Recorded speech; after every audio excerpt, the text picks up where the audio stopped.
তাহলে আজকে যে আমরা বৈষম্য বিরোধী আন্দোলনে বিজয়ী হলাম, জুলাই আগস্টে রক্ত দিলাম, আমার তরুণ বন্ধু রিজভী রক্ত দিল, আমার ক্ষেত মজুর নেতা প্রদীপ রক্ত দিল, তাহলে এই রক্তের উত্তরাধিকার হিসাবে বাংলাদেশকে বৈষম্য মুক্ত করা ছাড়া অন্য কোন স্লোগানকে, গণতন্ত্র ছাড়া অন্য কোন স্লোগানকে আমরা গ্রহণ করব না। কেউ যদি মনে করেন একটু উল্টিয়ে দিয়েছি, ক্ষমতায় অনেক দিন থাকতে কি পারবেন? অন্তর্বর্তীকালীন সরকার একটা আছে, আমরা একটু মজা করে বলি ওনার অন্তরের কথা বুঝতে পারছি না। কি বুঝতে পারেন অন্তরের কথা? বোঝা যাচ্ছে না, তবে বোঝা যাচ্ছে নানা ধরনের ছলে বলে কৌশলে ক্ষমতা দীর্ঘায়িত করতে চায়। আমরা পরিষ্কার করে বলতে চাই, ভোট জনগণ দিতে পারে নাই, বিক্ষুব্ধ ছিল, ভয়ের রাজত্ব কায়েম হয়েছিল, বিক্ষুব্ধ ছিল, নিজের আয় নাই, জিনিসপত্রের দাম বেড়ে যাচ্ছে, বিক্ষুব্ধ হয়েছিল, এই জন্য হাসিনাকে দেশ ছাড়া করা হয়েছে।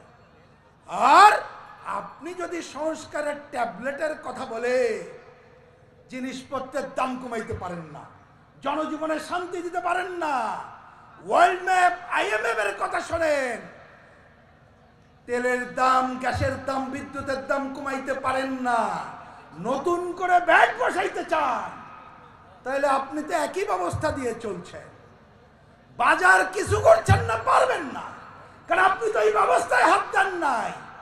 আমি অবশ্য বলি আশাও করছি না, কারণ আপনি তো মুক্ত বাজারের ধারায় চালাইতেছেন দেশটা, সুতরাং পারবেন না। অতএব এই অবস্থা থেকে বাংলাদেশকে মুক্ত করা ছাড়া আমাদের সামনে আর কোনো পথ না। এই যে দীর্ঘ সংগ্রাম হলো, আমি চ্যালেঞ্জ করে বলি, একমাত্র বামপন্থী প্রগতিশীল দল এবং ব্যক্তি ছাড়া নীতিনিষ্ঠ অবস্থানে আর কারা ছিল? অন্য কোনো নাম কি বলতে পারেন? পারবো না। অতএব আজকে এই নীতিনিষ্ঠ শক্তি আমরা সারা বাংলাদেশকে, মানুষকে যদি মুক্ত করতে চাই, ওই রাজপথের সাথে সাথে ক্ষমতায় যাওয়ার কাজটিও আমাদের করতে হবে। আসুন সেই লক্ষ্যে আমরা আমাদের কাজকে অগ্রসর করি। আমরা এখনই ঐক্যের শুধু স্লোগান না বাস্তবায়ন করে টেকনাফ থেকে তেঁতুলিয়া ছড়িয়ে পড়ি, মানুষের কাছে বিকল্পের পথে সন্ধান দেই। আজকের এই সমাবেশ থেকে সেই আহ্বানও জানাতে চাই।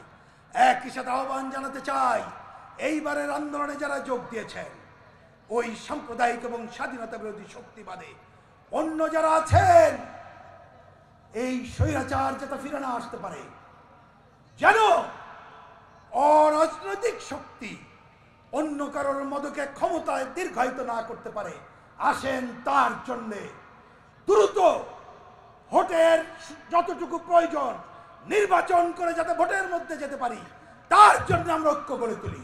আমরা যার জায়গা থেকে আন্দোলন করি, রাজপথ আমাদের ঠিকানা বলে দেবে।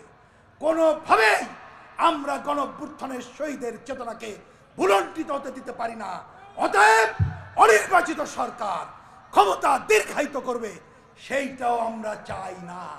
আসেন এই দায়িত্ব আমরা পালন করি। আর অন্তর্বর্তীকালীন সরকার, নতুন একটা শব্দ দেখবেন, সবাই বলে কি দেখবেন, অনেকে, আমার বিবেচনাটা পরিকল্পিত, অন্তর্বর্তী সরকার। তার মানে কি, কালীন শব্দটা বলে না, মানে ওনারা কালটাল বলতে চায় না। আমরা বলি আপনার অন্তর্বর্তীকালীন সরকার, টাইম ফ্রেম করেন।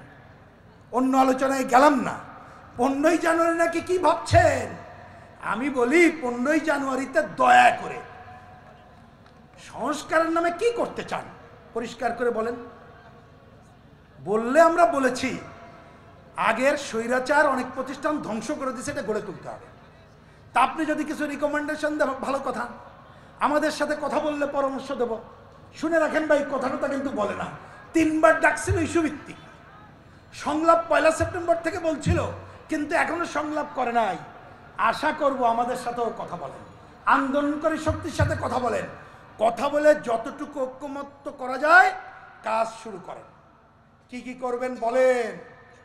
কিন্তু জরুরি কাজ হলো, আর এক মুহূর্ত দেরি না করে 15ই জানুয়ারির মধ্যে নির্বাচনের 16 তারিখ ঘোষণা করেন।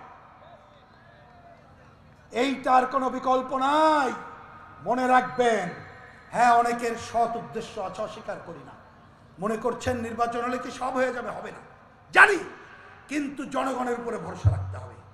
সেইটা না রেখে আপনি যদি দীর্ঘায়িত করতে চান ক্ষমতা, নানা অপশক্তি সুযোগ নেবে, আপনি শেষ কাজ করতে পারবেন না।